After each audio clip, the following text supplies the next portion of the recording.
আমরা শান্তিতে থাকতে চাই, শান্তিতে আছি, শান্তিতেই থাকবো। আমি রেভারেন্ড বনি বারই, পুরোহিত, বাংলাদেশ ইভাঞ্জেলিক্যাল রিভাইভাল চার্চ।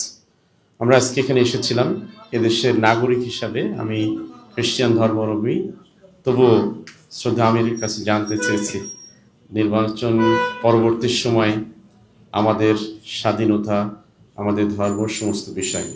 এবং তিনি সুন্দরভাবে আমাদেরকে সময় দিয়েছেন, আমাদের কথা শুনেছেন, এবং যে কথা আমাদের শ্রদ্ধেয় রেভারেন্ড মার্থা দাস বলে গিয়েছেন সেই বিষয়ে তিনি আশ্বস্ত করেছেন।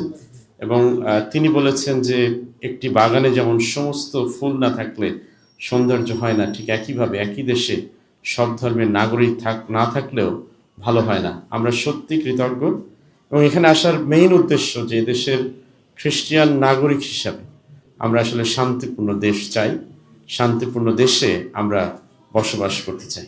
আজকে যারা এখানে আপনারা আছেন আপনাদেরকেও ধন্যবাদ জানাই।